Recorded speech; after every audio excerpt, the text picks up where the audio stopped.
Comenzamos el capítulo 23 de Hechos de los Apóstoles y tenemos a Pablo defendiéndose ante el concilio al que ha citado el tribuno para saber por qué razón lo habían acusado. Y usted y yo ya sabemos que Pablo llevó a muchos a ser juzgados por el Sanedrín porque precisamente creían en Cristo Jesús, y ahora le corresponde el turno a él. Desde este tablado romano, porque están en la fortaleza del tribuno, a donde los ha convocado. Comienza entonces el capítulo 23 diciendo: Entonces Pablo, mirando fijamente al concilio, dijo, con una mirada intensa los observó. El concilio acá es el Sanedrín. Ostentaban el poderío religioso judío ellos. Y se les dirige respetuosamente. Comienza diciéndoles: Varones hermanos, yo con toda buena conciencia he vivido delante de Dios hasta el día de hoy. Los trata como hermanos en el judaísmo, porque ya sabemos que estos creyentes en Jesús no eran. Y dice Pablo, yo con toda buena conciencia. Esto nos muestra que Pablo era un hombre que se conocía a fondo. Él mismo dice en una de sus cartas que nadie tenga un concepto más alto de sí mismo que el que debe tener. Es un privilegio conocer de Cristo Jesús y entregarnos a Él, pero también eso nos lleva a conocernos a nosotros mismos y saber hasta dónde hemos o no hemos llegado. Por eso Él les dice, yo con toda buena conciencia he vivido delante de Dios hasta el día de hoy. Buena conciencia, es decir, no he obrado de mala fe, me he conducido, he dirigido mi vida, eso es lo que está diciendo. Y apela a Dios porque dice, delante de Dios. Esto que Pablo está diciendo para el tribuno tal vez es sin importancia, al fin y al cabo gentil, pagano es. Pero para los del Sanedrín por lo menos, ellos debían entender el peso de esta aseveración cuando se invoca el nombre de Dios. Entonces, un comentarista de cabecera de los que tenemos, Lenski, dice que Pablo se refiere allí a haber vivido de buena conciencia en cuanto a los cargos que le estaban imputando. Sí, como había ocurrido en el 21-28 de este mismo libro, dando voces. Cuando lo arrestaron, los que daban voces decían allá en el 21-28, varones israelitas, ayudad. Este hombre es el que por todas partes enseña a todos contra el pueblo, contra la ley y este lugar. Y además de esto, ha metido a griegos en el templo y ha profanado este santo lugar. Entonces, este comentarista citado dice, Pablo está hablando de buena conciencia frente a esas acusaciones. Sin embargo, otro comentarista, hoy tenemos muchos comentaristas invitados, Alexander, dice que el énfasis que Pablo está trayendo sobre yo con toda buena conciencia he vivido delante de Dios, es a que he vivido para Dios durante toda mi vida. Es interesante porque otro comentarista, Harvey, dice que Pablo estaba aseverando osadamente que él seguía sin desviación y en constante cumplimiento de la ley de Dios como buen judío durante toda su vida a Dios. Y trae a colación lo que dice Filipenses capítulo 3, versículo 6, que Pablo dice allá en esa carta, en cuanto al celo, perseguidor de la iglesia, en cuanto a la justicia, ¿qué es? En la ley, irreprensible. Entonces, sea lo uno o lo otro, Pablo está diciéndoles a los del Sanedrín, citados por el tribuno, varones hermanos, yo con toda buena conciencia he vivido delante de Dios hasta el día de hoy. Tremendo que el hombre pudiese aseverar eso. Bueno, a usted y a mí nos parece que, muy bonito lo que Pablo está diciendo, pero no opinó así mismo el sumo sacerdote que estaba dentro de los que estaban escuchando a Pablo, citados por el tribuno. Y dice la Escritura, el sumo sacerdote Ananías ordenó entonces a los que estaban junto a él que le golpeasen en la boca. ¿Quién es este Ananías? Veamos lo que dicen algunos estudiosos. Este sumo sacerdote Ananías, dicen de él los registros seculares, que era un hombre cruel, que era un hombre rapaz, completamente indigno de su oficio. Uno de nuestros comentaristas, Lenski, dice: este individuo pensó que Pablo había adulado y temblado en vez de hablar de su buena conciencia y de su intachable conducta. Debería haber entonces aceptado los cargos que le estaban imputando. Entonces el sumo sacerdote, este Ananías del cual acabo de hacer referencia, ordena que le golpean la boca, y se la golpean. Le mandan tremendo golpe. No debe haber sido pequeñito, porque miren la reacción de Pablo. Entonces Pablo le dijo: Dios te golpeará a ti, pared blanqueada. En todo hay opiniones. Algunos piensan que Pablo no debe haber perdido la compostura. Me gustaría ver la reacción de esos que dicen eso ante un golpe como el que le acaban de, discúlpeme la expresión, desampara a Pablo. Otros, sin embargo, Lake y Cadbury, dicen: cuando Pablo le dice, Dios te golpeará a ti, pared blanqueada, realmente es una maldición, y es una maldición predictiva o profética, y que además era correcta según los rabinos basados en Deuteronomio 28:20, que dice Deuteronomio 28:20, y Jehová enviará contra ti la maldición, quebranto y asombro en todo cuanto pusieres mano e hicieres, hasta que seas destruido y perezcas pronto a causa de la maldad de tus obras, por las cuales me habrás dejado. Y si uno lee los siguientes versículos del capítulo 28 de Deuteronomio que acabo de citar, está dentro del contexto de bendiciones y maldiciones que Dios pronunció por boca de Moisés y de sus siervos al pueblo de Israel. Pero ¿saben hay una nota interesante a nivel histórico? Recordemos que Pablo le ha dicho a este sumo sacerdote: Dios te golpeará a ti, pared blanqueada.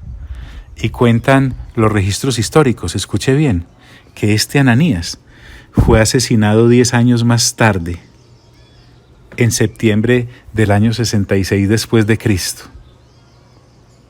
¿Se estaría cumpliendo acaso esta predicción en forma de maldición profética que Pablo allí pronunció? Vaya usted a saber. Pero que lo asesinaron. El asunto es que tenemos a Pablo ante el Sanedrín, que ha citado el tribuno, y el sumo sacerdote ha ordenado que lo golpean, y Pablo reacciona diciendo: Dios te golpeará a ti, pared blanqueada. Y le dice: ¿estás tú sentado para juzgarme conforme a la ley, y quebrantando la ley me mandas a golpear? Ahora, usted y yo ya sabemos que Pablo no era un quisquilloso, ni un medroso, ni alguien que se amilanaba o protestaba fácilmente. Él le dice a este sumo sacerdote que no respetó el proceso. Y eso es notorio porque, según el carácter que acabamos de leer, que cuentan los registros acerca de Ananías, era un tipo que se mantenía violentando los principios que él mismo debía defender. Pero, ¿saben qué? Pasa algo interesante. Los que estaban presentes dijeron, es decir, los judíos, asombrados por la osadía de Pablo al contestarle así, le dicen a Pablo: al sumo sacerdote de Dios injurias. Acá se nos agrega un elemento, y es que usted y yo sabemos por la lectura juiciosa que estamos haciendo guiados por Lucas de que este Ananías era el sumo sacerdote, pero vamos a ver que Pablo no. Y la sorpresa de estos asombrados que le dicen a Pablo: al sumo sacerdote de Dios injurias, está basada en lo que dice Deuteronomio capítulo 17, versículo 8 al 13. Mire lo que dice esa preciosa escritura. Estoy en Deuteronomio, abro comillas. Cuando alguna cosa te fuese difícil en juicio, entre una clase de homicidio y otra, entre una clase de derecho legal y otra, entre una clase de herida y otra, en negocios de litigio en tus ciudades, Entonces te levantarás y recurrirás al lugar que Jehová tu Dios te escogiere, y vendrás a los sacerdotes levitas y al juez que hubiere en aquellos días, y preguntarás, y ellos te enseñarán la sentencia del juicio, y harás según la sentencia que te indiquen los del lugar que Jehová escogiere, y cuidarás de hacer según todo lo que te manifiesten, según la ley que te enseñen, y según el juicio que te digan, harás. No te apartarás ni a diestra ni a siniestra de la sentencia que te declaren. Y miren qué interesante esto. El hombre que procediere con soberbia, no obedeciendo al sacerdote que está para ministrar allí delante de Jehová tu Dios, o al juez, el tal morirá, y quitarás el mal del medio de Israel. Y todo el pueblo oirá y temerá y no se ensoberbecerá. Es interesante entonces, porque para usted y para mí, pues apenas es que somos gentiles, es un hombre que manda a golpear a otro. Y pues le contesta Pablo, y ahora los que lo escuchan lo increpan. Hombre, ¿cómo así que injurias al sumo sacerdote? Entonces, ya conociendo el contexto judío de este asombro de los que lo han escuchado, entendemos por qué.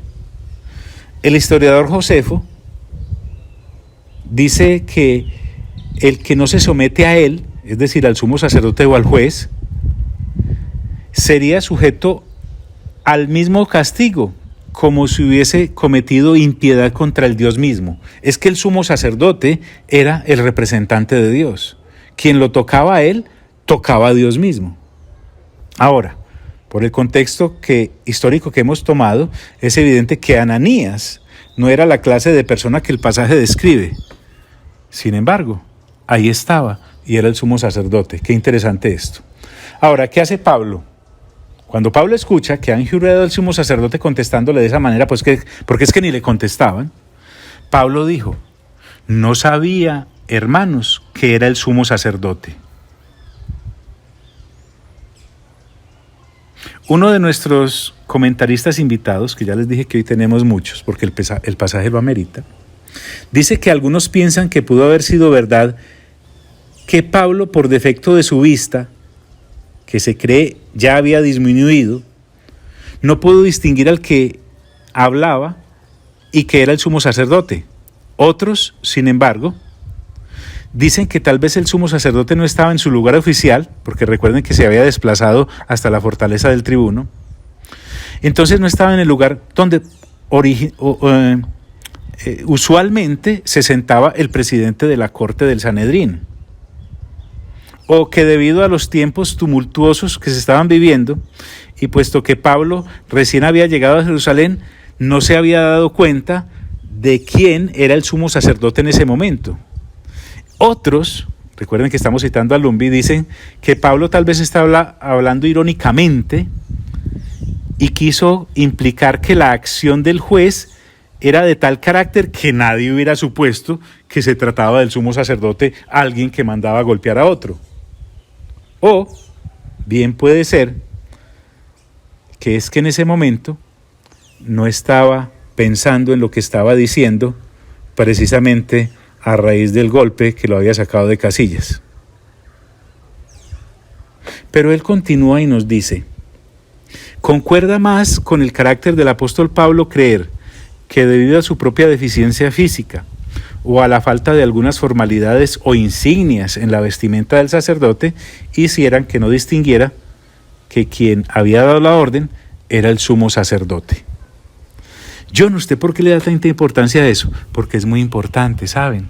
Porque les dije que Pablo nos iba a enseñar a partir de este carcelazo, del cual prácticamente no va a salir, una infinidad de cosas, además de las muchas que ya nos ha enseñado. Y Pablo hoy nos va a enseñar lo que es el respeto por la autoridad delegada, así esa autoridad delegada está equivocada. No sabía, hermanos, que era el sumo sacerdote, nos ha expresado Pablo, citado por Lucas. Pero ahora que lo sabía, miremos qué es lo que hace Pablo. Y entonces Pablo continúa diciendo, pues escrito está. Pablo hasta las bofetadas las pasaba por la Sagrada Escritura. Mire usted, Pues escrito está hablando Pablo, no maldecirás a un príncipe de tu pueblo. Pablo reconoce su equivocación inmediatamente. Se tragó el dolor y el golpe y citó Éxodo 22:28 cuando dice, no injuriarás a los jueces, ni maldecirás al príncipe de tu pueblo. Qué ligeros somos entonces algunos creyentes hoy en día con las autoridades que Dios ha permitido que estén donde estén, porque si ahí están es porque Él lo sabe. A veces con carácter parecido al de este sumo sacerdote, que no era condescendiente con lo que realmente representaba. Muchos hemos pecado en esa área. No maldecirás a un príncipe de tu pueblo. Y ahí paró la cosa. Sin embargo, tenemos a un Pablo que está siendo acusado, tenemos a un Pablo que está frente al Sanedrín citado por el tribuno, y tenemos a un Pablo que está haciendo legítima defensa. Entonces él continúa después de aclarar el asunto. Entonces Pablo, notando que una parte del auditorio, desde luego, era de saduceos y otra de fariseos, es decir, cuando supo, recordemos que los saduceos no creen en la resurrección. Hoy entre los que están en las filas de los creyentes también hay muchos saduceos sin ni siquiera necesidad de ser judíos, no creen en la resurrección. A veces por doctrina y a veces por la forma en cómo viven.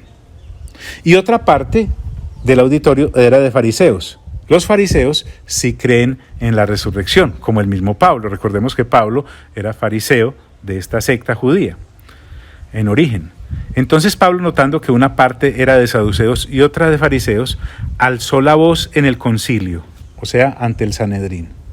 Y miren lo que hace Pablo. Varones hermanos, yo soy fariseo, hijo de fariseo. Entonces, él había seguido la línea religiosa de su padre. Qué lindo esto. Yo soy fariseo, hijo de fariseo. Le está hablando y está aprovechando que entre los que estaban escuchándolo hay fariseos. Y miren lo que le saca. Acerca de la esperanza. Los judíos saben muy bien acerca de lo que está hablando, porque está hablando de la esperanza del advenimiento del Mesías. Y de la resurrección de los muertos se me juzga. Interesante. Barnes, que es otro de nuestros comentaristas invitados, dice que este versículo debiera decir más o menos así: hermanos, la doctrina que os ha distinguido de los saduceos hoy está en discusión. De esta doctrina he sido abogado, por mi celo en urgir el argumento en defensa de ella, la resurrección del Mesías. Yo estoy aquí siendo acusado y ahora me arrojo a vuestra protección. Sí, porque recuerde que Pablo, al igual que Moisés, era manso, muy manso, pero para nada menso. Más golpes, él como que no estaba dispuesto a aguantar en estas ocasiones. Acerca de la esperanza, vuelvo al texto bíblico, y de la resurrección de los muertos se me juzga. Y miren qué ocurrió. Cuando dijo esto, se produjo disensión entre los fariseos y los saduceos. Es decir, una pelea entre los mismos que acusándolo estaban. Interesante. Y la asamblea se dividió. Ay, perdónenme citar el dicho, pero es que bien dice aquel dicho: divide y vencerás. Entonces ahora los que estaban acusando a Pablo se ponen a pelear entre ellos frente a tal argumentación.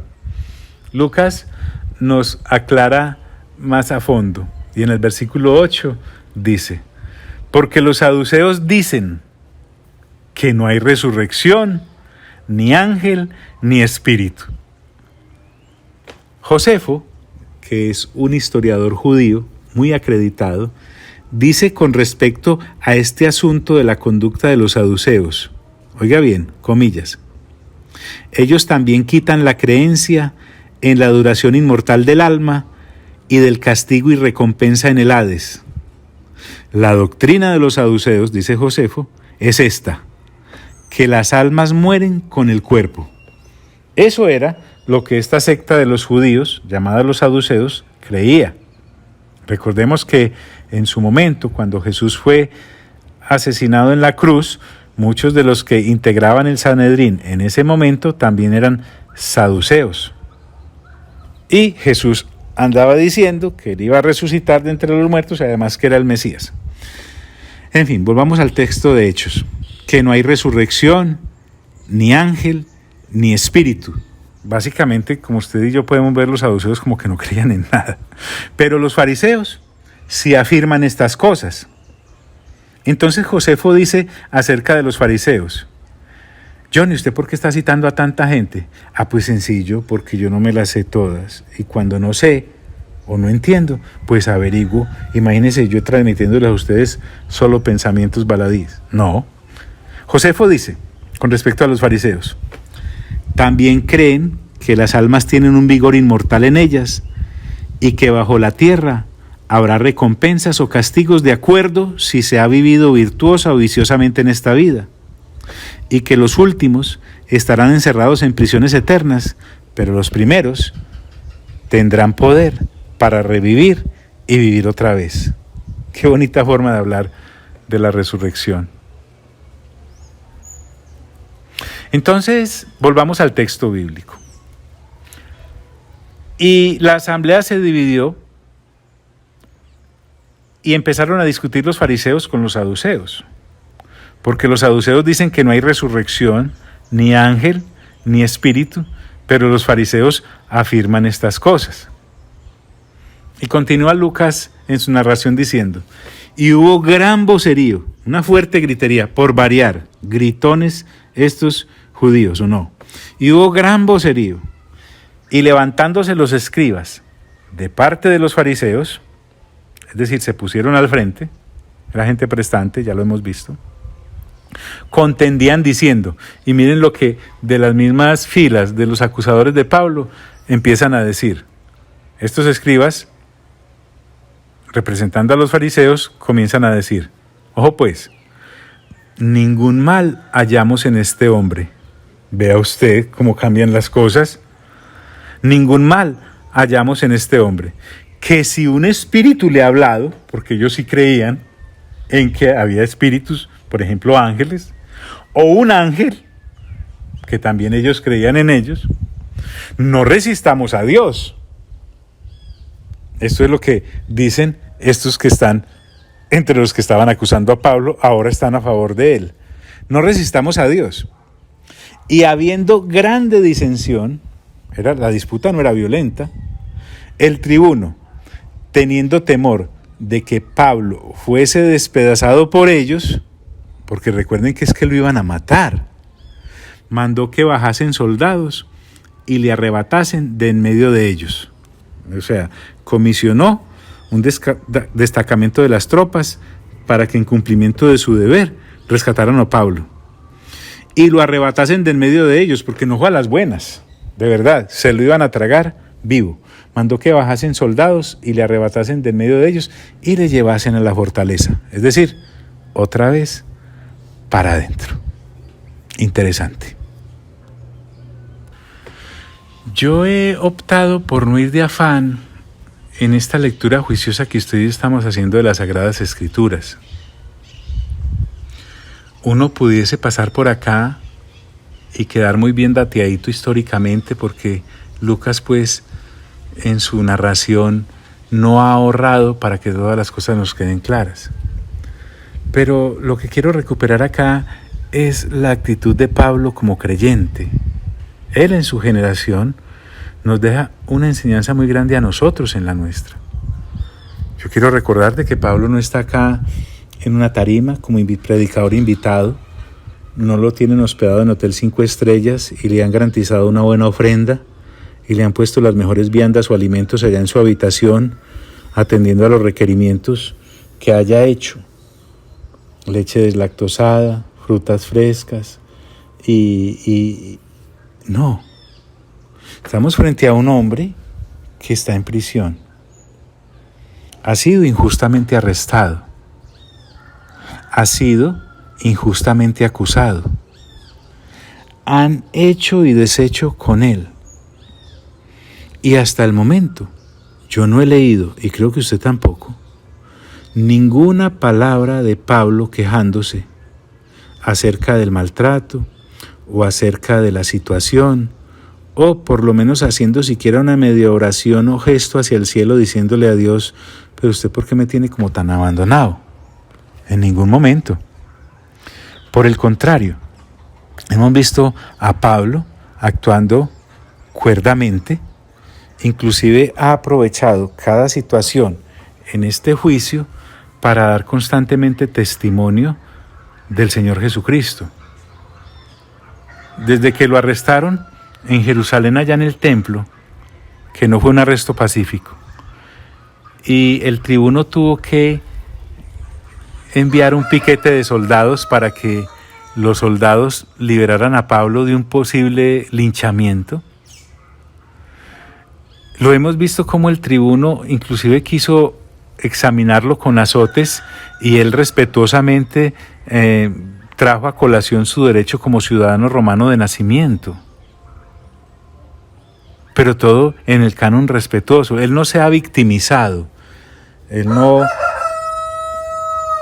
no colocó a los discípulos que había en Jerusalén con pancartas afuera de la fortaleza del tribuno a gritar: ¡suéltenlo! ¡Suéltenlo! Tenemos derecho a la libertad religiosa, no lo vemos colocando un derecho de... Nada de eso.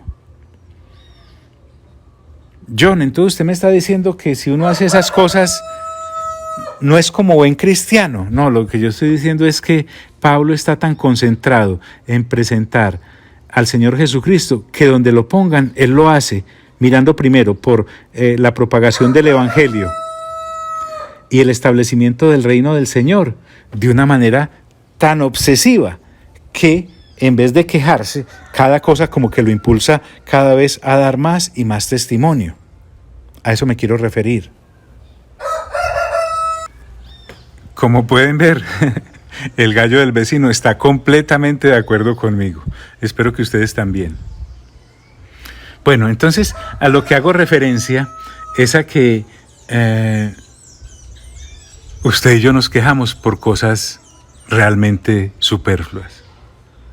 Yo no estoy diciendo que esté mal quejarte, pero pienso que hay mejores cosas a las cuales dedicar nuestra energía mientras Dios decide si es que nos vamos a morir de eso o no. Al fin y al cabo estamos en sus manos. Entonces miren nuevamente la altura que Pablo le da a su vida como creyente y a la exposición del Evangelio que le ha sido comisionado. Dice él, voy a leer desde el versículo 1.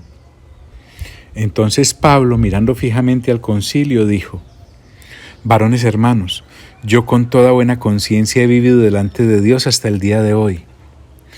El sumo sacerdote Ananías ordenó entonces a los que estaban junto a él que le golpeasen en la boca. Entonces Pablo le dijo: Dios te golpeará a ti, pared blanqueada. ¿Estás tú sentado para juzgarme conforme a la ley y quebrantando la ley me mandas golpear? Los que estaban presentes dijeron: al sumo sacerdote de Dios injurias. Pablo dijo: no sabía, hermanos, que era el sumo sacerdote, pues escrito está: no maldecirás a un príncipe de tu pueblo. Entonces Pablo, notando que una parte era de saduceos y otra de fariseos, alzó la voz en el concilio. Miren lo que dijo: varones hermanos, yo soy fariseo, hijo de fariseo. Acerca de la esperanza y de la resurrección de los muertos se me juzga. Cuando dijo esto, se produjo disensión entre los fariseos y los saduceos, y la asamblea se dividió, porque los saduceos dicen que no hay resurrección, ni ángel, ni espíritu, pero los fariseos afirman estas cosas. Y hubo un gran vocerío, y levantándose los escribas de la parte de los fariseos, contendían diciendo: ningún mal hallamos en este hombre, que si un espíritu le ha hablado, o un ángel, no resistamos a Dios. Y, habiendo grande disensión, el tribuno, teniendo temor de que Pablo fuese despedazado por ellos, mandó que bajasen los soldados y le arrebatasen de en medio de ellos y le llevasen a la fortaleza. Bueno, entonces Dios siempre nos va a proteger dentro de su plan precioso y perfecto. En estos días, hablando con mis hijas, les decía, hombre, realmente lo único que uno como puedo medio ofrecerle a Dios como para halagarlo, como para decirle, heme aquí, hombre, básicamente es creerle. Es que nosotros no tenemos absolutamente nada de qué acusar a Dios. No podemos decir que Él es mentiroso porque Él es la verdad. No podemos decir que Él no cumple porque siempre cumple. No podemos decir de Él absolutamente nada que lo pueda denigrar. Entonces, lo más lógico, fíjese, verá que es un argumento de pura lógica. Lo único que a Dios yo le puedo brindar de parte mía, pues así como de parte de las entrañas mismas, es creerle. Y creerle implica saber que todo lo que esté ocurriendo a nuestro alrededor no escapa jamás a su conocimiento y mucho menos a que se le haya salido de las manos nuestra vida o no pueda protegernos, cuidarnos o guardarnos. Porque sinceramente, eso sería un atentado contra la fe. Yo veo aquí un Pablo completamente abandonado a la voluntad de Dios y en cualquier situación seguía hablando bien de Dios, hablando para Dios e inclusive argumentando con estos energúmenos desde el punto de vista de planteamientos completamente bíblicos como la misma resurrección o como el mismo advenimiento del Mesías. Pablo, un hombre que respetaba la Escritura y que era de la Escritura, hasta frente a un golpe injusto como el propinado por orden del sumo sacerdote, él inmediatamente se basa en el respeto que él debía tenerle al sumo sacerdote, así el sumo sacerdote no lo estuviera respetando en ese momento a él, ni estuviese respetando los pasos normales dentro de la ley judía. Eso es lo que Pablo nos está enseñando aún en prisión. No tengo a un Pablo allí en prisión mandando cartas a ver si lo sacan. No, por el contrario, todas las cartas prácticamente que tenemos en el Nuevo Testamento de parte de él se escribieron allí, en aquellos calabozos. Bueno, amado Padre, te doy gracias por esta oportunidad que nos has dado de escudriñar estos versículos de tu palabra aquí en Hechos de los Apóstoles. Gracias, Espíritu Santo, tú eres Dios y te adoramos.